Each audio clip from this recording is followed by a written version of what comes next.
बिस्मिल्लाहिर्रहमानिर्रहीम। अस्सलाम वालेकुम दोस्तों, अपनी नेक्स्ट वीडियो के साथ आपको वेलकम करता हूँ अपने इस चैनल में। उम्मीद है आप सब खैरियत से होंगे। सबसे पहले तो आप तमाम दोस्तों को बहुत बहुत ईद मुबारक और दुआ है कि अल्लाह ताला आपकी ईद खैर वाफियत से गुजारे। तो आज जो आप लोगों के साथ मैं कुछ नई अपडेट्स शेयर करूँगा, इसमें अमदाद से रिलेटेड भी न्यूज़ है, उसके बाद कुछ कोर्सेज़ हैं जो कि नई एक बड़ी लिस्ट जारी की गई है 183 कोर्सेज़ की, वो आप लोगों के साथ शेयर करूंगा। उसके बाद ट्रांसपोर्ट की जो टिकट्स हैं वो आप 100% तक जो हैं वो फ्री ले सकते हैं, इस पे बात करेंगे तफसीली। लेकिन ये ख़ास एरिया के लिए है, उसकी मैं मज़ीद डिटेल आप लोगों के साथ शेयर करूंगा। और वीज़ा के बारे में कुछ नई अपडेट्स हैं, वर्क परमिट्स के बारे में कुछ नई अपडेट्स हैं, वो भी आप लोगों के साथ शेयर करूँगा। तो सबसे पहले तो आपको अमदाद के बारे में बताता चलूँ। अमदाद 200 यूरो की, एक चीज़ का आपने ख्याल रखना है कि ये जो 200 यूरो की अमदाद है ये एक मरतबा ही मिलेगी। इसमें ऐसा नहीं है कि ये हर महीने आपको अमदाद मिलनी है, ऐसा नहीं है, सिर्फ एक मरतबा ही मिलेगी ये 200 यूरो। असल में ये एंटी जो इन्फ्लेशन है उसके बारे में ये रखी गई है, यानी कि आपको इन्फ्लेशन से जो मुतासर हैं फैमिलीज़ या इंडिविजुअल्स, उनके लिए ये अमदाद लॉन्च की गई है। इसमें ज़रूरी सबसे पहले जो बात है ज़रूरी वो ये है, या तो आप इंतहाई लो लेवल की आपकी इनकम हो, फैमिली बड़ी है, कमाने वाले कम हैं, आपका रेंता काफ़ी ज़्यादा बाखो है, या दूसरे नंबर पे आप बेरोज़गार हैं। ये जो है ये उन लोगों के लिए है। अब अगर आपकी ये रेंता भी अच्छा है, आपकी इनकम भी अच्छी है, या फैमिली के डिफरेंट अफराद जो हैं वो कमाई कर रहे हैं, कमा रहे हैं, तो फिर आप अगर अप्लाई करेंगे भी तो आपको नहीं मिलेगी। इस वजह से इस चीज़ को एक तो आपने मद्देनज़र रखना है। कौन के बारे में आपको पता चल गया कि कौन अप्लाई कर सकते हैं, जो कि मुस्तहिक हैं, जिनकी इनकम इंतहाई कम है, वो अप्लाई कर सकते हैं। कैसे आपने अप्लाई करना है इसके बारे में यह है कि जिन लोगों का डिजिटल सर्टिफिकेट बना हुआ है या कलावे बना हुआ है उनके लिए तो काफ़ी आसान है। नीचे जो लिंक है, लिंक नंबर 1, वहाँ पे तमाम डिटेल मौजूद है और वहाँ पे तमाम लिंक्स भी मौजूद हैं जिनके ज़रिए आप अप्लाई कर सकते हैं, उनका फ़ायदा आप उठा सकते हैं और अप्लाई कर सकते हैं। इस वजह से अब जो आपने अप्लाई करना है, अगर तो आपके पास ये चीज़ें हैं तो ठीक है, अगर नहीं हैं तो आप किसी भी मुख्तलिफ़ सेंटर पे जाके, जिसमें लोकतोरियो भी हो सकते हैं या वो लोग जो ये करते हैं, उनका नॉर्मली इन अयूदा को अप्लाई करने का रेट 10 यूरो चल रहा है। आप 10 यूरो किसी को दे के भी अप्लाई कर सकते हैं। यहाँ पे बात है इंग्रेसो मिनिमा विताल की, वो एक डिफरेंट है। इंग्रेसो मिनिमा विताल हर महीने में आपको मिलती है, लेकिन ये जो है ये स्पेशली इन्फ्लेशन से रिलेटेड है, ये बिल्कुल डिफरेंट है। इस वजह से इंग्रेसो मिनिमा विताल का इसके साथ कोई भी लिंक नहीं है। जो लोग इंग्रेसो मिनिमा विताल से ऑलरेडी रिजेक्ट हो चुके हैं, लेकिन उनकी सिचुएशन पहले या बाद में वो है जो अभी इसकी रिक्वायरमेंट रखी गई है, तो वो भी अप्लाई कर सकते हैं, कोई भी मसला नहीं है, अप्लाई करने में कोई हर्ज नहीं है। ख़ास तौर पे वो लोग जो कि ख़ुद अप्लाई कर सकते हैं, जिनका कोई भी ख़र्चा नहीं आता, उनको लाजमी तौर पे अप्लाई करना चाहिए, ताकि हो सकता है कि किस्मत उन पर मेहरबान हो। बहरहाल ये 200 यूरो है जो कि आपको एक मरतबा ही मिलने हैं, तो अगर आप इससे फ़ायदा उठा सकते हैं तो लाजमी तौर पे इससे फ़ायदा उठाएँ।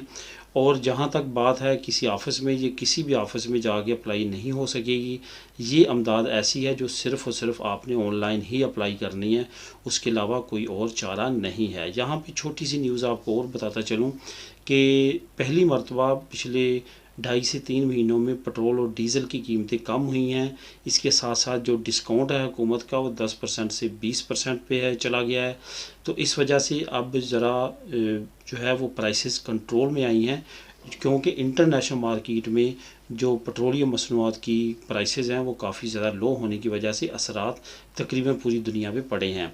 इस वजह से अब ये मसनूआत जो हैं वो कम कीमत पे मिलेंगी, जो कि एक अच्छी न्यूज़ है। इसके बाद 183 कोर्सेज़, लिंक नंबर 2 आपको नीचे मिल जाएगा। नए कोर्सेज जारी किए गए हैं। इन कोर्सेज़ को जो है वो तमाम शोबा जात की मुनासबत से रखा गया है कि हर शोबे के लिए डिफरेंट कोर्सेज़ हैं। ये अब आप पे डिपेंड करता है कि आप किस में इंटरेस्ट रखते हैं और कौन सा कोर्स करना चाहते हैं। यहाँ पे मैं एक बात आपको बताता चलूँ कि एक होती है फार्मल एजुकेशन और एक होती है non formal education. Formal education है कि हमने मैट्रिक कर ली, एफ़ए कर लिया, बीए कर लिया, हमारे पास स्किल कोई नहीं है, उसके बाद हम जॉब की तलाश में निकले तो हमें जॉब नहीं मिली। एक होती है नॉन फार्मल एजुकेशन जो कि स्किल्स पे बेस करती है। आपने कोई ना कोई हुनर सीखा या हुनर पढ़ा, कोई कोर्सेज़ किए, कोई शॉर्ट कोर्सेज़ किए। ऐसे लोग जो हैं वो अब दुनिया में ज़्यादा कामयाब हो रहे हैं। वो लोग जिन्होंने 20-20 साल लगा के फार्मल एजुकेशन हासिल की होती है वो एक तरफ, एक बंदा जिसने 5 साल लगा के कोई भी आईटी से रिलेटेड या और किसी फील्ड से रिलेटेड स्किल में मास्टर बन गया, वो उससे बहुत दर्जे बेहतर जा रहा है। इस वजह से कोशिश करें कि स्किल्स की तरफ जाएं, नॉन फार्मल एजुकेशन की तरफ जाएं, ताकि आप उसमें जल्दी कामयाब हो सकें और अपनी ज़िंदगी में अच्छी अचीवमेंट्स हासिल कर सकें। इसका मतलब ये नहीं है कि फार्मल एजुकेशन हासिल ना की जाए। फार्मल एजुकेशन की अहमियत अपनी जगह है। अगर आपके पास मुनासिब फार्मल एजुकेशन नहीं होगी तो आप इस नॉन फार्मल एजुकेशन में भी कामयाब नहीं हो सकेंगे।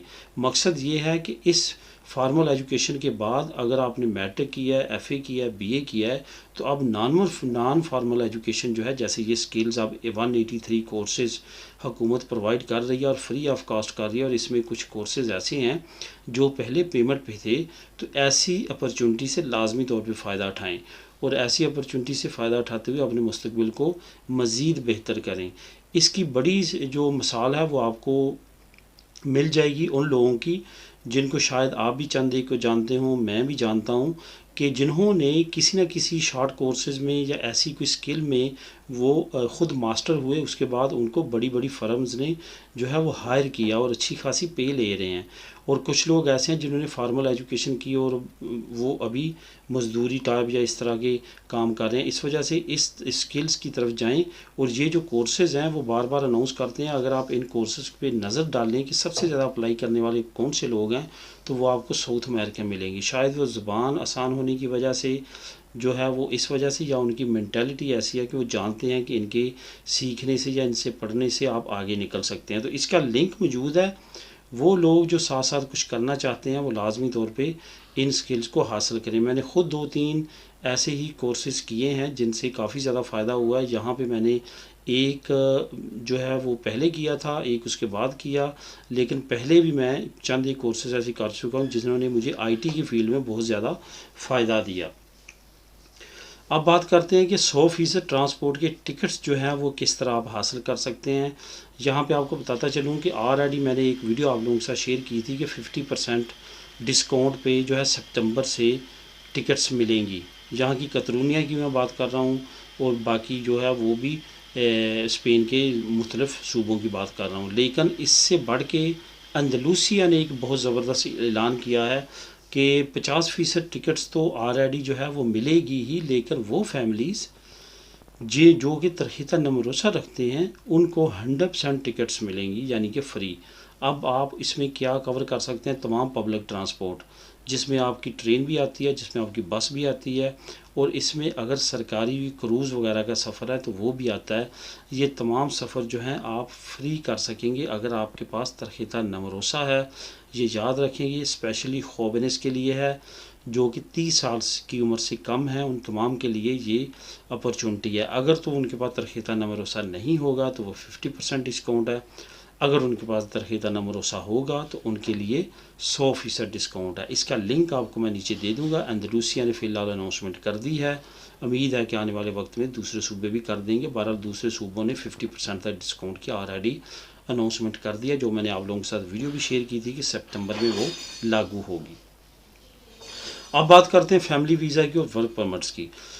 आपके साथ मैंने एक न्यूज़ शेयर की थी कि नए जो एम्बेसडर हैं स्पेन के, वो इस्लामाबाद में तैनात होने जा रहे हैं, और उन्होंने मीटिंग की है काफ़ी बड़ी यहाँ के पाकिस्तानी चीदा लोगों की कम्युनिटी के साथ। और उन्होंने कहा है कि जब वो वहाँ पे जाएंगे तो वो इन तमाम मसाइल को जल्द से जल्द हल करने की कोशिश करेंगे। मसाइल क्या कि फ़ैमिली वीज़ाज़ पे बहुत ज़्यादा देर लग रही है, वर्क परमिट्स पे जो लोग वहाँ पे फ़ाइलें जमा करा रहे हैं उन पे देर लग रही है, यानी कि वीज़ा प्रोसेस स्लो है। तो उस पे उन्होंने कहा था कि वो लाजमी तौर पे जाते ही ये काम करेंगे। अब वो जा चुके हैं और उन्होंने अपनी पोजीशन संभाल ली है, और आहिस्ता आहिस्ता उसके रिज़ल्ट्स भी आना शुरू हो चुके हैं। कुछ प्रोसेस तेज़ हुआ है। आपने देखा होगा वो लोग जो 1.5 साल से, पौने 2 साल से फ़ाइलें रोकी हुई थी, जिनका कोई जवाब नहीं आ रहा था, ये 1, 2, 3 हफ़्तों के दरमियान जो है काफ़ी ज़्यादा आंसर तेज़ी के साथ आना शुरू हो चुके हैं और उम्मीद है कि इंशाल्लाह ताला अनकरीब ये तमाम सिस्टम और फास्ट हो जाएगा। इस वजह से वो दोस्त जो कमेंट करते हैं और इसके बारे में परेशानी का इजहार करते हैं वो तसल्ली रखें, अनकरीब इंशाल्लाह ताला ये तमाम प्रोसेस तेज़ हो जाएगा और वीज़ाज़ का जल्दी लगना शुरू हो जाएगा। तो दोस्तों ये थी आज की अहम वीडियो और मालूमात। मिलेंगे नेक्स्ट वीडियो में नई अपडेट्स के साथ। अल्लाह हाफिज़।